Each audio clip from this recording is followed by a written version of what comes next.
Disneyland is your land. He comes seeking adventure as the old pirates, eh? Made the jump to light speed.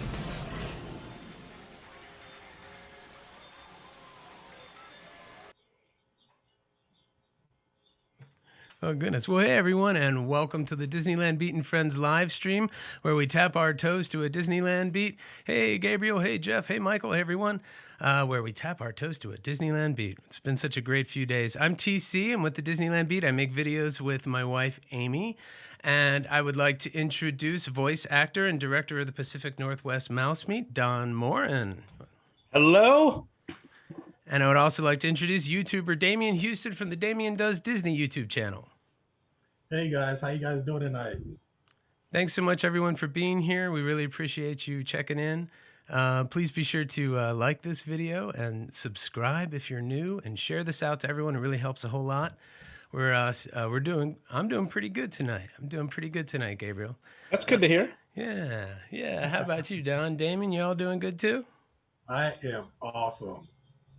The happiest place on earth is open again. I'm doing fantastic. That's right. Hi, Lori Jean. Hi, Shannon. Hey, we are able to accept super chats now. We're really excited about that. So any support you can give to the channel will be hugely appreciated and split amongst everyone here. And with that, hey, let's get into our first segment. It's the Disneyland Beat and Friends Disneyland News Wrap-Up. And we might mention those other parks too. Okay, so the big news, of course, is that Disneyland has opened, and we're just so thrilled about that. There was a small ceremony in Town Square, and otherwise, we have resumed operation with, not too much fanfare, which I think they needed to do considering the circumstances.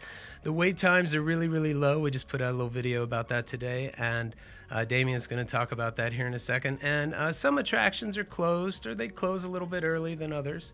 But the food menus are a little bit limited. But all in all, folks, everything looks amazing. And question, I'm going to call on Damien here because Damien was at DCA on opening day. So DCA, how was your visit to opening day? And maybe what was the best thing about your day? And we'll ask you some follow-up questions. We'll read some comments. Okay. Well, it was amazing. I mean, from start to finish. I got to the park like around, I would say 7:45 in the morning. Got through parking with the breeze, security with the breeze within 5 minutes. The energy was electric. I mean, just everybody was happy and everything like that. I think they opened the gates a little bit earlier for crowd control and everything like that. But I went to DCA on opening day. What time did you arrive? And when I tell you, it sent chills all over the place. I mean, it was like literally electric. I mean, wow. When I walked down Buena Vista Street with all the cast members waving at you and saying, "Welcome back, we miss you." Oh, man, it was like just, pat your shoulder. I was crying. It was like just that emotional. I mean, just that alone just set the tone of the day. From there on, it was just upwards. It was just amazing. Just the rides, just the wait times were perfect. I broke my own personal record for rides. I told my subs, like, my previous record was 16 rides for DCA. I had ended up with 20 rides in a day. Wow. So, I shattered records. I went on Incredicoaster 3 times in a row before I almost made myself sick. Got on Guardians 3 times in a row. It was just perfect. The cast members, obviously the characters were out and about. Even down to the mobile app situation compared to when I was at the Touch of Disney, where it took me about an hour to get my food. Only took like 20 minutes. Wow. It was just perfect. Just everything. Then you probably saw videos of people. I was there till like 7:30, still in the park, and people didn't leave Disneyland till like 8:30, and the park closed at 7. People just did not want to leave. That day was just perfect. Then you have both of the Bobs over at Disneyland, Iger and JPEG. Just magical. Us seeing other fellow YouTubers out there. Yeah, gosh. It's just perfect. Yeah. Everybody was there. The parks, it'll be nice when it's open until 9. Hi, Johnny Blaze. Gabriel Velasquez says it's really hot in Disneyland. Was it hot when you were there? Yes, it was about 90 degrees. So, but it wasn't too bad though. You know, it had a nice breeze over on the DCA side. But yeah, it was a little warm. Brian You know. Eiserhart says, oops, sorry I'm late. No worries. And I was there on Friday. I just didn't have a reservation. So I hung out in downtown Disney. Are you going to be able to go soon, Brian? We hope so. But yeah, we're really excited. It looks fantastic. Looks fantastic. Yeah, it was. Along with, oh, do you have anything more? Yeah. Oh, that was it. That was it. I could That's just. awesome. I really enjoyed, I watched some of your live stream. You did 2 live streams that day, right? Yeah, I did one like right after the park opened, like around 9 o'clock. Did it for about an hour. Then I came back like about an hour before closing, like around 6, and did like a recap of my day. And that was both of them were really fun. You know, I was able to get on a couple of attractions with the viewers and things like that. That was just pretty cool as well. Yeah, You know, it was fun. yeah, just that stuff right there. Don, did you celebrate the opening of Disneyland in any way? I went to a local ice cream shop and got a Dole Whip. Nice. Because I live in Washington, I'm out of state and can't not allowed into Disneyland right now. So that's the best I could do. Fair enough. But I did watch a lot of different videos people were posting online, and just the excitement and the energy, and just hearing you, Damien, talking about it, reminiscing, just the excitement is there. And I think the world's a better place now that the happiest place on earth is open once again. For sure, for sure. Yeah, there's you know, a lot of the rides have been updated and changed. Little things like I discovered today that Roger Rabbit at the end of the ride, where he opens up the hole, is talking again. His mouth is moving again, and there's some pretty cool, you know, some pretty cool little stuff. Snow White's Enchanted Wish, of course, fully debuted. And we're just going to talk about that just a little bit. You know, some things, spoilers now, folks. Some things are happening. The Golden Apple is gone. There's 4 new storybooks that take us through the ride, and the dwarves' house is more open, and they've replaced the castle mural with some animations, and the mine is just full of really cool, nifty effects. And there's like an exploding holographic mirror, and we still have the forest is gone. It's a lot of what we thought would happen.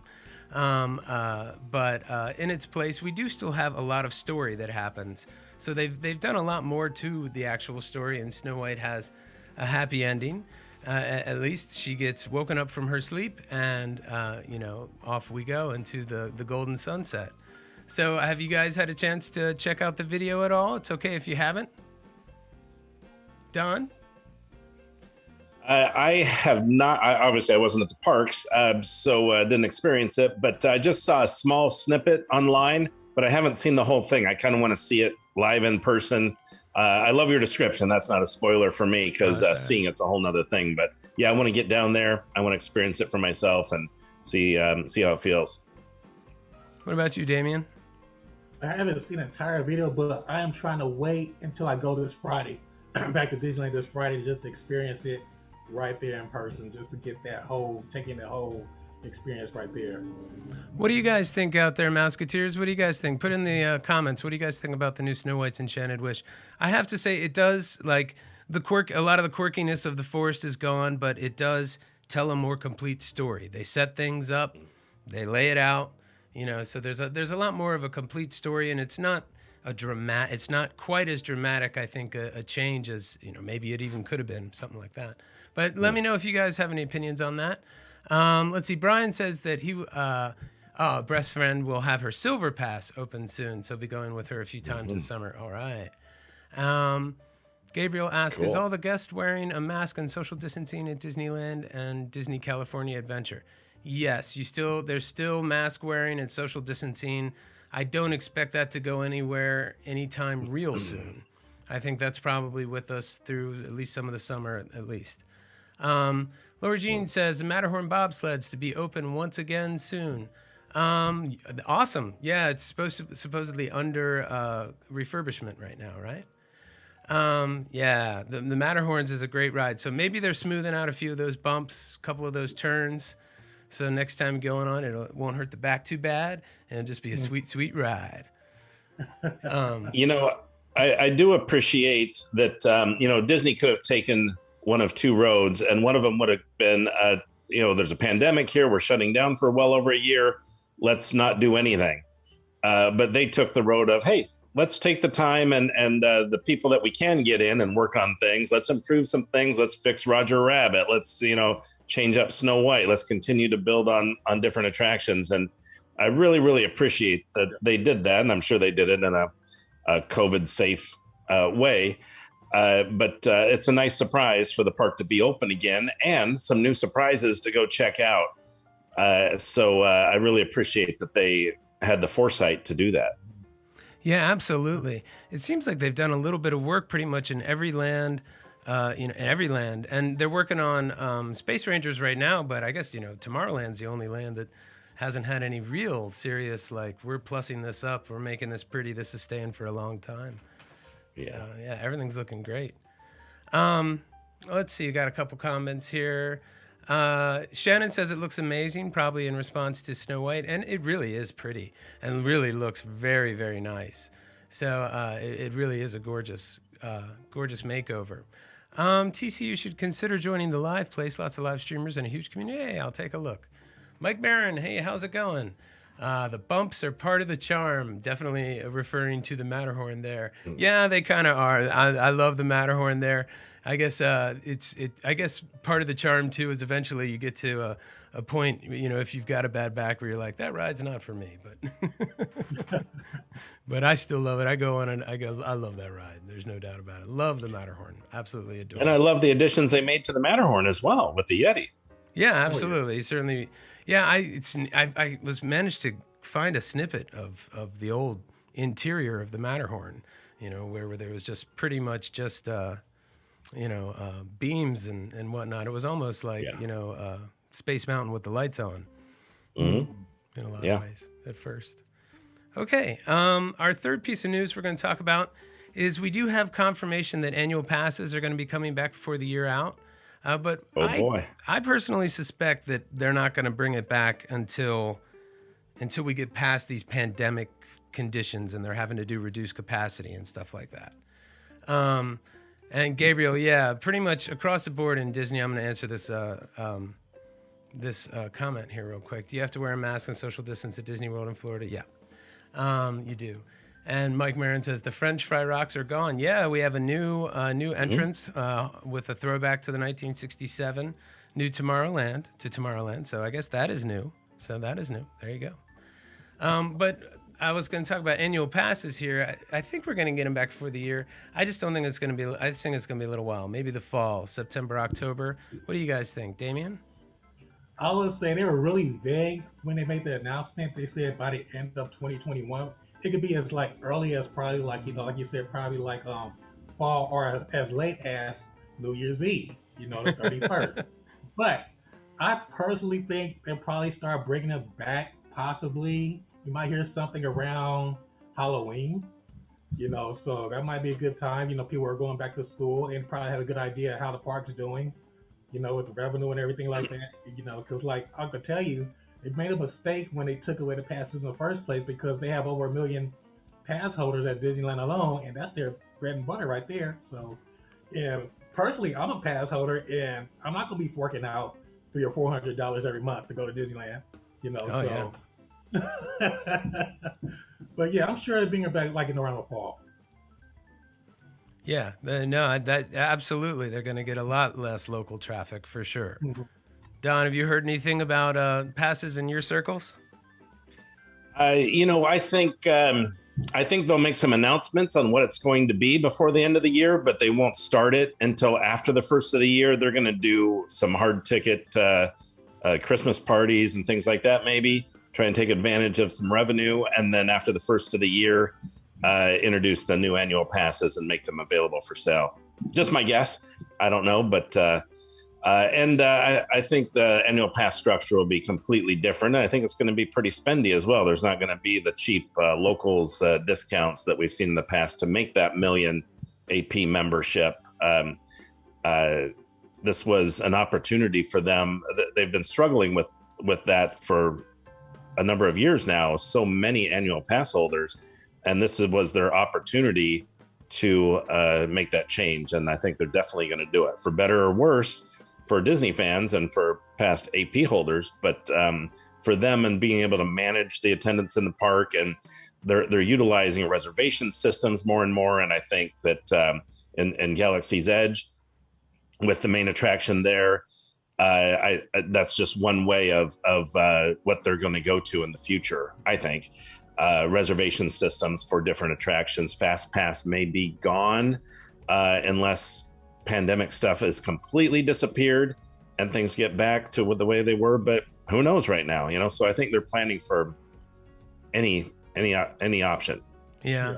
I mean, Fast Pass could definitely go away, and they could just open up, you know, more ways. There's so many rides now, it seems like, that have Fast Pass booths. You know, there's a significant amount of real estate and effort that's been put into Fast Passes that I don't see them ripping out anytime soon. But, you know, maybe. I mean, I'm certainly a big fan of going to the parks as they are now, and standing in standby and not, you know, having to wait more than an hour, 45 minutes for the absolute, you know, quirkiest, longest line, you know, but most of the time getting like much shorter line experiences. I'm all for that, if that's possible. Yeah, that's for sure. And really, even before the pandemic, they were already starting to get rid of a lot of those Fast Pass machines, or some of them, and going to the app, because you could stand anywhere in the parks and go on the app and get your Fast Pass if it was the time frame was available. And so getting rid of using paper tickets all the time, just trying to go electronic more. This is just helping them fast forward that, I think. Yeah, well, that makes sense. I like virtual queues as well, too. I think that's cool. Yeah. Brian Heinzenhardt has a comment here. Says, I heard they will be back by the first quarter of fiscal 2022. Is that standard fiscal year or Disney fiscal year? Yeah. I've gotten confused by that before. But hey, guys, you know what? Let's go play a game real quick with everyone. Ooh, game. It is on this day today that the Disneyland Beaten Friends ask you, which one do you like? Okay, guys, we're going to play Which One Do You Like? Remember, you have to pick one. Let us know in the comments which one you like. Okay, which one do you like? On the Guardians of the Galaxy Mission Breakout, which is your favorite song? Give Up the Funk by Parliament or I Want You Back by Jackson 5?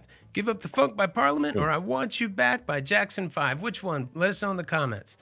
Funk or I Want You Back, or Jackson 5 or Parliament? Damien, which one's your favorite? This is so difficult. Why did you do this to me, TC? I got to pick two similar songs. Tracks. Okay. I love Michael. Michael's my favorite artist of all time. Everybody who knows me knows I love Michael Jackson. But in this case, it's Give Up the Funk, because that just get you bouncing. It sets the mood for the ride. I mean, it's so much fun. I love that. I love that track. Just a little bit more than I Want You Back. What about you, Don? Give Up the Funk by Parliament or I Want You Back by Jackson 5? Yeah, I have to go with Give Up the Funk as well. You know, I mean, just like Damien said, it just gets everyone in the car starts bouncing, and it's always fun. But the great thing about all these songs is it's great for repeatability, and you're always excited about what song's going to come up. It's just a fun ride. Yeah. Attraction. I don't know. I think they're tough for me. So Give Up the Funk's kind of got the better like lead in, the better intro, but like Jackson 5 almost kind of has the I Want You Back almost has the better hook once they like really drop the beat and you're in the chorus. I almost kind of like that better. Mike Marin says Jackson 5. Gabriel says I Want You Back, Jackson 5. Brian says Born to Be Wild. Darn it, that's the first song I got. Okay, here's our next one. And everyone let us know in the comments. Which one do you like? On Radiator Springs Racers, do you like to go into new tires at Luigi's, or do you like a new paint job at Ramon's? We got ride variations this week. So, Damien, I'll throw it to you again. Radiator Springs Racers, do you like to get new tires at Luigi's, or do you like a new paint job at Ramon's? I love the new tire feature. That's my favorite so far, because you can see like when they reveal the open and close the curtain, you can see like, you know, your tires change, and you see the car, the hydraulics in the car, you know, you're going up and down on the lift. So it's a little bit more fun, better, in my opinion, than getting I mean, you can smell the paint a little bit, you know, when you get your car painted, but for me, it's the tires, Luigi's tires. And Don, what about you? I don't think that was the paint you smelled. I think that was the bathrooms in Cars Land, but that's a different story. I agree. The tires you need in a race, you need the freshest tires possible, the tread hitting the road, and to win that race and become victorious in the end. So bring on the tires. Gabriel says Radiator Springs Racers. Well, yeah, Radiator Springs Racers, but within Radiator Springs Racers, Luigi's or Ramon's.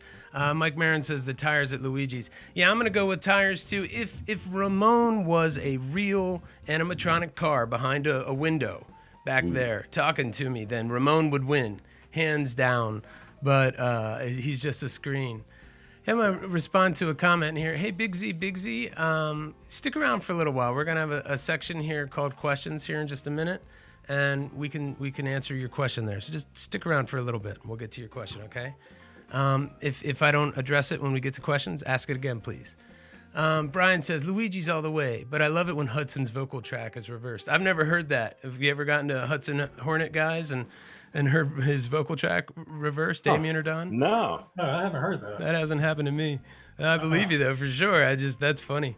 Okay, we're back to Guardians of the Galaxy. I'm going to make you choose between two songs. And gosh, I'm sorry, Brian. Born to Be Wild just isn't one of them. So on Guardians of the Galaxy Mission Breakout, which song do you like better? Burning Love by Elvis or Hit Me With Your Best Shot by Pat Benatar?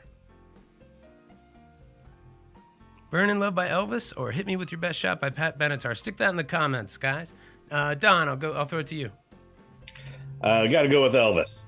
Thank you very much. Damien? Pat Benatar, Hit Me With Your Best Shot. I can tell you why. Because I think this is the best version of the ride, of the 6 sequences. I think it has a little bit more, drops a little bit more intense in this version. And yeah, just a song again, So I like Elvis, but no disrespect and everything like that. But I love the Pat. In this case, I love the Pat Benatar. Hit Me With Your Best Shot. Mac Marin says Pat all the way. Vicky, hi. I kind of go with Elvis because I played into this cover band, and we played "Hit Me With Your Best Shot" every gig. I mean, like every gig, and I was in that band for like 3 years. So I've played that song, in too many bars and venues and things like that. So, yeah. Gabriel says "Burning Love." Yeah, absolutely, Big Z, and also she goes for Elvis. Right on.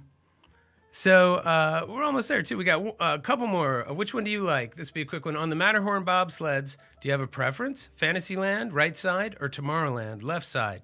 Damien. Okay. I would say the Tomorrowland side. Here's why. I think if that's the side with the nice surprise dip, right? It's a little shorter, a little faster, so they say.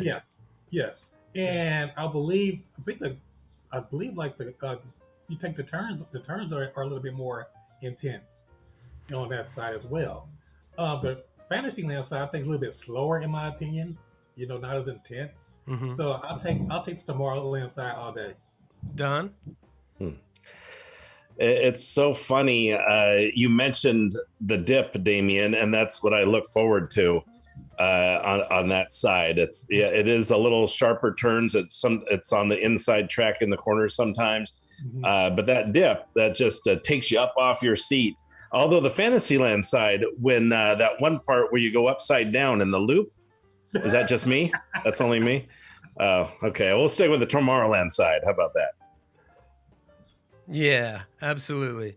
Sorry about that. I would agree with that. So I kind of like the Tomorrowland side, and even if we're not going faster, I know that it's a little bit shorter, so that in my head I'm perceiving it as being faster. So Mike Marin says they're both great.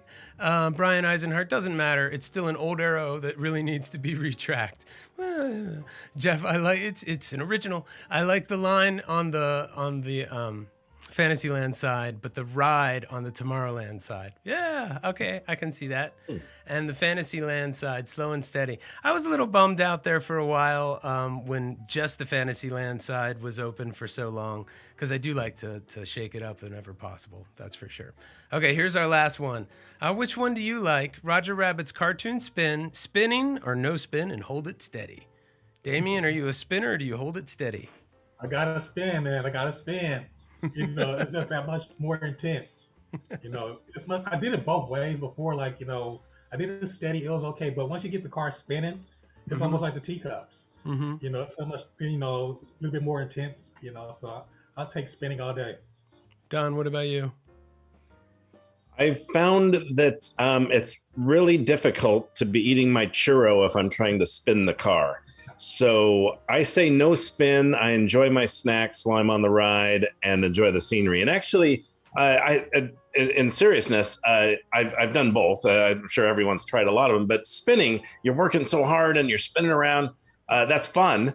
That adds thrill to it, of course. But I like just riding it static or maybe turning it a little bit to look at different scenes because there's so much to see in that attraction, and it's so just interesting. I mean, that's a serious dark ride.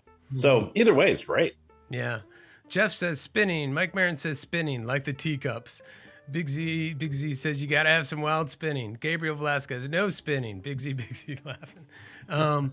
Brian Eisenhardt, I drive Roger Rabbit backwards through the entire ride. One of my favorite attractions. Shannon, spinning, but slowly. I'm a spinner, but I'm kind of with you, Don. I just kind of like to turn to change my viewpoint rather than spinning for the sake of spinning. If you try and go on that ride and really just keep the car straight the whole time, like it takes some upper body strength and some finger strength to hold on to that thing. Absolutely. So it's almost just easier to let it spin a little bit. That's for sure. Okay, guys, we're gonna go on to our next segment here. Questions. Questions. I made that stinger yesterday and it cracked me up. Okay, guys, you guys can ask us any questions that you want. We would love if you guys would ask us some questions, please. Anything for Damien, Don, or myself, or just anything you want us to talk about. And I'm going to back up Big Z and try and find this comment. Okay, guys, let's see if we can help her out here. Hi, guys. I'm the mom of a special needs kiddo. I'm trying to find out how to get accommodations for my boy. Within the park, you would certainly head to Town Hall. And depending on what the special needs are, you can get in contact with guest services before you get to the park. And there is a pass that you can get. And what is the name of that pass? Do you guys know off the top of your head? I know there's ADA accommodations that you can get, but there's a specific pass. If anybody out there in the Mouseketeers could help us out and stick it in the comments. But there's a pass that you can get through guest services before you even show up to the park.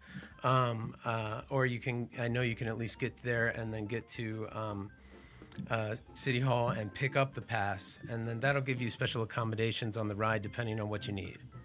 But Disney is, from someone who has taken folks who need special needs like wheelchairs and things like that to the parks, and we've pushed folks around, and Disney goes out of their way, and it's one of the best places that you could go, I think. With a special needs person trying to have a good day, because they just go out of their way to make everything accessible and accommodating, and I think you'll have an extra time. No, I've never heard of any extra charge for anything like that. No, and they'll work with you and take your word for what it is. They're not going to question you, and absolutely. So. I think that you guys can definitely do that. And I hope that answers your question to the best of my ability. I don't know, Damien, Don, if you have anything to add to that. I don't know the actual name of the pass. I thought it was a disability pass. Might be wrong, but yeah, but I agree with you. They go way out of their way to help. You know, if you need help someone with special needs or something like that, or special assistance, they by far are the best at helping everybody out, so they can have a good time. For sure. So Big Z, yeah, cool. Yeah, I think you'll find some stuff pretty quickly on the internet. And if you're trying to get to Disneyland right now, hopefully customer service has slowed down a little bit. Sorry, I'm freezing up. Hopefully customer service has slowed down a little bit, and that you're able to get in there and get your questions answered without too long of a wait. Just because the park reopening, things have really been taking a long time, or some people have been having to stay on the phone for a little while to get everything. But my oldest has scoliosis, hard for long walks. Well, you can definitely get a chair. You can get an ECV. and they'll definitely accommodate you with lines, and you'll be able to jump to. There's different, ways to get on the rides for people with special needs who need that. And I've had, it's actually really kind of cool. And Disneyland, for that matter, Disneyland is a park that was built before a lot of these considerations became a normal thing. So a lot of the rides at Disneyland, you just go in the exit. And there's a map that you can get when you get there that'll actually just lay out, and it's online as well, lay out exactly what you should do for each ride if you've got, mobility issues. Absolutely. Gabriel, I'm sorry about that. Hopefully that's not happened to anyone. Anyone else got any other questions? Brian asks, are you adding any new mods soon? Looks like you only have a couple. I think we're okay for right now. For what we've got, though we may need some soon in the near future. Mike says, Knott's doing the same thing with the pass. Gotcha. Mike says, I heard the teacups are slower no matter how hard you try to speed it up. I know for the longest time they said that one cup was faster than the other, right? I believe it was the cups with the hearts on it were supposed to be a little bit slower, didn't spin quite as much. Oh, you're welcome, Big Z. Absolutely. You're so welcome. Absolutely. I'm so happy to do that. Do you guys have a Zoom account that I can join? No, we don't. We don't have a Zoom account that we can join. We just got the YouTube channel. That's all we've got. And Instagram, of course, and Facebook, but I really do focus a lot on YouTube. You're so welcome, Big Z. That's really sweet. That's really sweet. I'd be happy to help you out further on that too, if you want to contact me on Instagram. So, all right. Any other questions out there, Musketeers? If not, we're going to move on to our next Come on, segment. hit us with questions. We can answer them all. Yeah. Come on, bring anybody? them. I've got my Sparker question here. So what is the most beautiful, the teacups faster spinning cup thing is a myth. Yeah, I've heard that's a myth as well. I'll ask this question, and Musketeers, you guys can answer this too. What is the most beautiful attraction? What is the most aesthetically beautiful attraction at Disneyland? Does anyone have a thought on that? Don, have you had a chance to think about that? I guess, Storybook Land canal boats. The attention to detail, all of the miniature, not only houses, but plants and everything that goes in, the big patchwork quilt. The castle up on the hill, Cinderella's castle, the little pumpkin coach coming down the road from the castle, the mountains built just perfectly as you come around the corner and you see the view of these snow-capped mountains and then Matterhorns behind them. It's spectacular. Simple, yet and elegant, yet spectacular. That is a beautiful one. Damien, what about you? I agree with Don, but I'm gonna also say it's a small world with the landscape. Mostly, the different animals and different shapes they have cut into, like the trees over in there. To my opinion, that's one of the most beautiful attractions over there as well. That's I would just say like in Disneyland, classic Disneyland, I would see between the Storybook Canal and It's a Small World. Those are probably the two most beautiful attractions. Our It's a Small World is the most beautiful of all the It's a Small Worlds. That's for sure. That's true. That's true. Let's see. We've got Brian Eisenhart says Small World Holiday, and plus we have Small World Holiday, and that's absolutely beautiful. There you go. Big Z says Classic Small World for me. Mike Marin says Rainbow Ridge. Rainbow Ridge is quite charming up on the hillside. And he's probably talking about Mine Train through Nature's Wonderland, though, the old Mine Train ride. Oh. Big Z asks, is Indiana Jones open? Yes, it is. That ride has reopened without any major changes that we are aware of. And cool. So we are going to move on to our next segment. All right, if I can find it. Oh no. The stinger is gone, so we're not going to get our stinger for this one. And I hidden had a segment. good one too. It was "Help me, Obi-Wan Kenobi. Help me, Obi-Wan Kenobi. You are my only hope." So recently, Amy Ratcliffe put out a book last week showcasing the concept art at Galaxy's Edge, and we got a peek into a lot of scrapped ideas. And there was a speeder bike ride, and a bounty hunter ride. And there was a walk through stables with a rideable animal animatronic wandering the streets.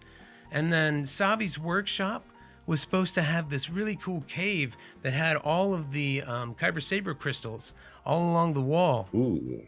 And you would go in before you went to put together your lightsaber, and you would go in, and there would be these cascading pools, and you would pick your Kyber Saber crystal from the wall. And in some of the drawings, there was this hologram of Yoda that would come and talk to you, and then you would come back out into the main chamber and put together your lightsaber. And then they also had this whole table service, fancy table service dinner. There was a Twi'lek club called the Kalikori Club, so it was supposed to be really fun. And my question to you guys also is. What do you guys think? Are there new attractions that are coming to Galaxy's Edge? And should the Mandalorian come to Galaxy's Edge? And if so, it's really popular now. And how would they do that? How do you think they could possibly bring the Mandalorian in? Should they do different times or spaces, or like split the land in two with a portal in the middle? Or do you think they should just let it go and not worry too much about the immersiveness? What do you guys think, Damien? As far as like you want me to talk about new attractions or the Mandalorian? Mandalorian. Do you think that the Mandalorian should come into Galaxy's Edge? Do you think we should be seeing Mandalorian attractions in Galaxy's Edge? Well, does it Mandalorian fit in? It's like 20 years before the new Star Wars pickup, correct? Yes. Timeline? Yes. Timeline wise, it's yes, much earlier. I say leave it out there. It'll just confuse a lot of people. I mean, if you're a diehard Star Wars fan, you'd be like, "Why is he here?" You know what I mean? If you're like an average Joe, you probably would want it since it's the hottest thing in the planet right now. So, but for a pure Star Wars fan, I would say no. It'll just mess up the timeline. So that's my opinion. Gotcha. Yeah, I go back and forth. And Don, before I throw it over to you, I'll toss this out there. Where does the entire gamut of Star Wars fit into Disneyland? Should there be Star Wars in Tomorrowland? How does it work? Is there a long-term plan? Is it like OG content? Episodes 4 through 6. Is that it? Or and then how is the content? How do you guys think it should be split up amongst the parks? Like, can Star Tours be in Galaxy's Edge? Like, that kind of thing. Don, do you have any thoughts on that? And then we'll go to some comments. So many things there you're talking about, TC. It's a can of worms. I don't even know where to start. Their concept for Galaxy's Edge, of course, is the current trilogy, or the most recent one anyway. And so all those characters are there. They kept Star Tours and a lot of Star Wars stuff in Tomorrowland with the original trilogy characters, and kept them out of Galaxy's Edge. And they wanted to make Galaxy's Edge more real, like you're actually visiting that planet. For example, there's no background music. It's the only land without any background music anywhere. You hear TIE fighters fly by and street sounds, but you don't hear any background music. And I think they had a great concept, but I think they're going to be changing that over time, adding background music. So there's a little bit of thematic feeling in the land. I think they'll start to introduce different characters. Maybe it's in different areas of the land or something, but I don't have a problem with the Mandalorian being there. At some point, will the original trilogy characters show up in there? Darth Vader, Luke Skywalker. We have a lot of Disney Plus shows coming out with Obi-Wan Kenobi and what he did in the early years when after episode 3, I think, a potential Luke Skywalker Disney Plus show. So there's a lot to maybe incorporate into a Star Wars land. You almost need a Star Wars theme park. Yeah, there's right? all that Obi-Wan Darth Maul backstory that we haven't seen in a live action form yet. That's for sure. Yeah, it's very interesting to me. I'm going to read some comments before I add to that. May the 4th be with you. And that's tomorrow. I'm all about that scrapped speeder bike ride. It looked like it could totally be Flight of Passage to me. Yes. Like Yeah, absolutely could have been, you know, a Star Wars Flight of Passage. Cool. You know, like I'm all about that. Mike Marin says yes, do it, and slid it with a portal in the middle, but in order. So break up the land into 2 different lands. A time warp walk-through portal in the middle, so you can break it up. I mean, yeah, and they've hopefully there's some sort of like MCU level master plan with all of the new content that's coming out. That's all I'm hoping. Brian Eisenhardt says there are new rides coming to Batu. However, I can't give out any details. I heard it from my cast member friends. All right, that's awesome. And I would hope that they would bring some new rides to the land as well. Isn't there a planned themed restaurant at Batu behind Oga's Cantina? I think they had it in the plan and something that will come along soon, like Andy's Barbecue Restaurant in Toy Story Land. Yeah, it was the Spice Den. The Kalikori Club. It's that Twi'lek club, and pretty darn cool. Like 2 levels, and they had this big like water tank idea that went through it. They had a lot of water tank ideas that they didn't end up doing. But you know, that's just the way. That's the nature of Disney design, is to start big, start blue sky, and narrow it down to what's practical. And they want to make money. Star Wars Land. Mike Marin's comment here. Star Wars Land could be a mishmash of stories like Fantasyland is. It could be. As you go around the corner, you've got this theme, and as you go around the corner, there's that theme. I would say, you know, really digging into this concept art for Galaxy's Edge, it really is beautiful backstory, you know, and it's very rich, and it could expand on its own. And I think it would take the popularity of something like The Mandalorian to make them switch directions. But I note this in the video I did, like so much of the concept art is so methodical and so much planning goes into it. But you also read about, you know, Rick Damien's, I might have his first name wrong, the head conceptual artist who was in charge of the concept art, you know, and him and one other person in like an afternoon creating what became the shape of Galaxy's Edge. You know, so, you know, you have these really long drawn out processes, you know, mixed with these just moments of passion and quick decisions and frantic sketching, you know, but keeping it all Star Wars, a mishmash of stories like Fantasyland is. Yeah, I think it could be a really interesting thing. What about just Tomorrowland? Well, let's read this comment here. Ryan Tyler says, just knowing how popular Oga's is, and with Bob Chapek in charge, it's surely about the money-making opportunities. For sure. They had some thoughts there with Oga's. Oga's could have been a lot grander than it is. It's still pretty darn cool. Yeah, they were going to do a big water tank there with like a fish, you know, who was Oga. And Oga was going to be inside the water tank and controlling everything. Really cool. But what about Tomorrowland? What do you guys think about that? What's Star Wars' role in Tomorrowland as opposed to Galaxy's Edge? Is it like Mike Marin's saying, like, is that where it really is a mishmash of things? Or does, you know, can we have Star Wars? I mean, it works right now. It's worked since the 80s, you know. What do you guys think? Damien? I say take it out altogether. Take it out. This is my reason why. You could easily put Star Tours over in Galaxy's Edge. If you guys been on Smuggler's Run, you know, the last sequence before you land, one of the Star Tours vehicles flies right past the screen. So there's probably a little hint right there. It might be coming to Galaxy's Edge in the future. I mean, you could easily move it over there. I would have no problem with that. No problem at all with Star Tours being in Galaxy's Edge. I mean, why can't Black Spire Outpost have a tourist rental ship? You know, transportation. And what's the other building that had all the displays in? I forgot. It slipped my mind just that quick. Oh, the launch bay? Launch bay. Get rid of that. Because, you know, that's viable space right there for a possible attraction. It really is. What about you, Don? What do you think?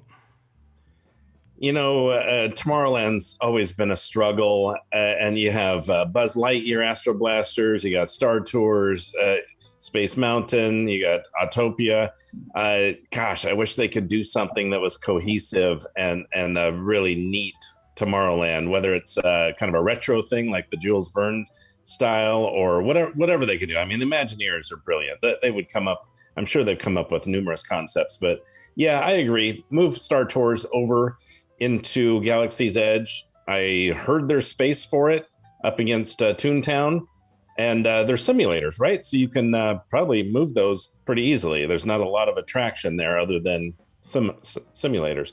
And then the shopping thing, I forgot what that's called as well. But yeah, move that along. It's kind of filler right now.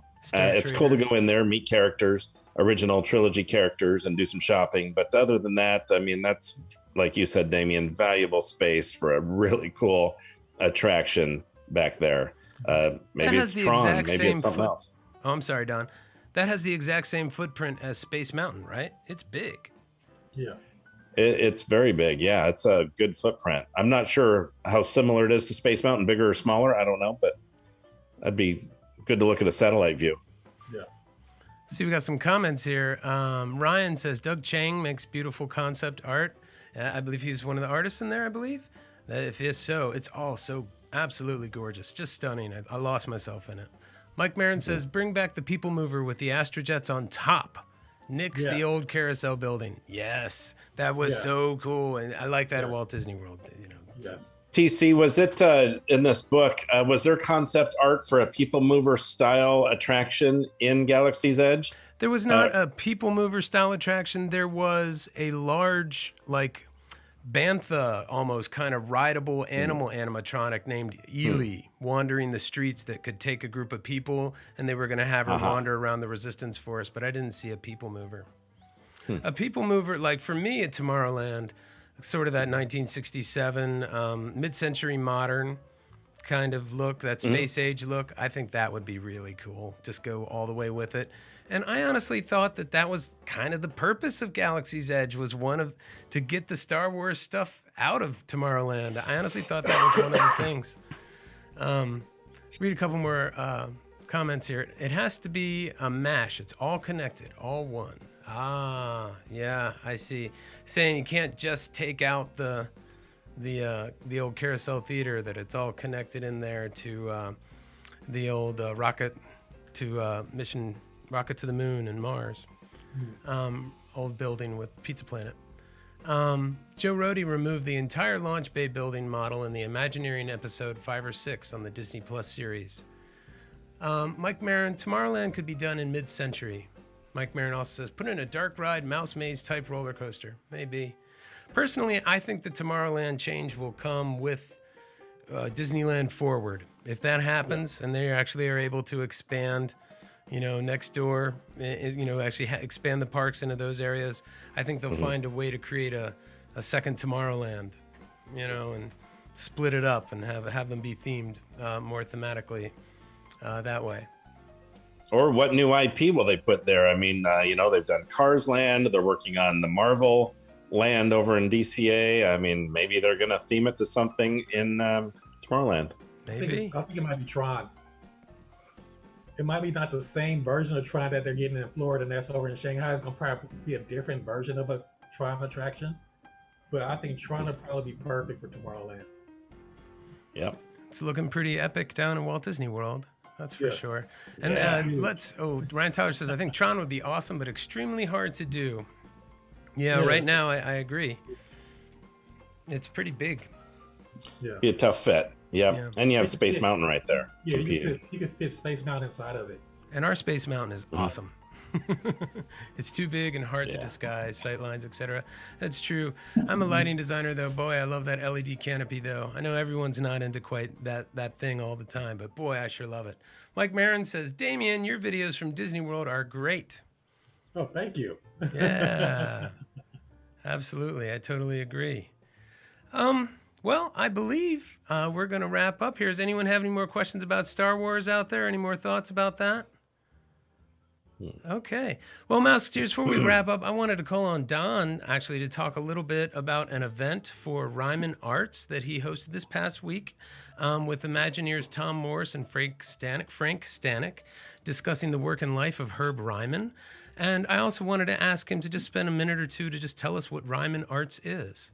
I've got a little image I'll do here. Don, do you mind letting us know a little bit about that? Yeah. Thank you. I appreciate that. We did an event earlier this week, live online, similar to this. It was a Zoom presentation. There was 250 attendees plus. I was the host.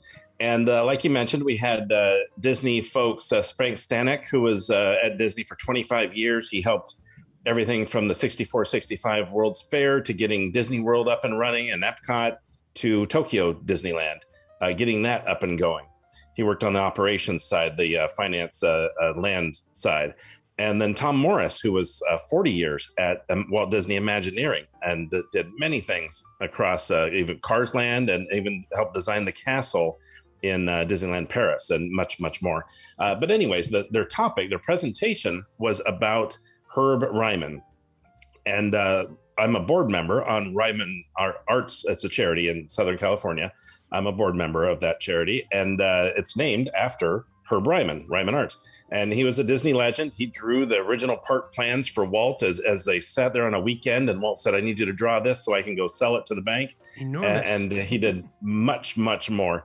And so he's been an inspiration to so many people. And Frank and Tom, they talked about how much of an inspiration he was to them.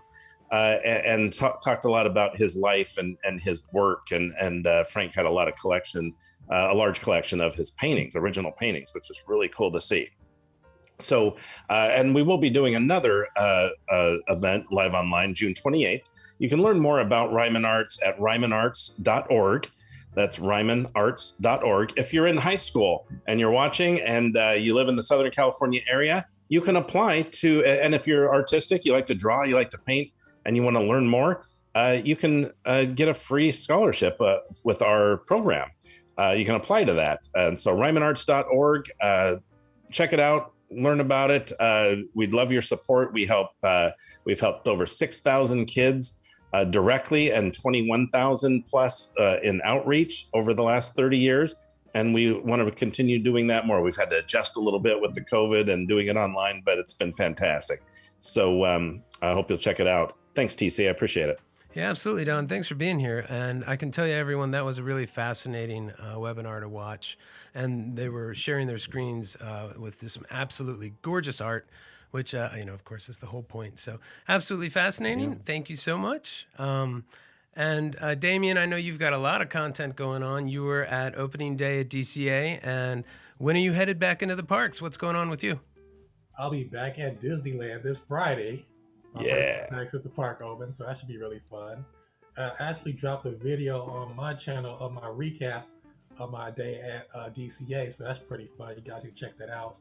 And hey, I got a couple of more point of view Disney rides coming out for you guys as well. So a lot of good stuff, Disneyland stuff coming out now on my channel. Awesome. And there's links to both of that, and I'll make sure to put a link down there for Ryman Arts as well. We got a couple questions here. Let's answer them. Oblivious Dad, do you think they could fit Expedition Everest into Disneyland?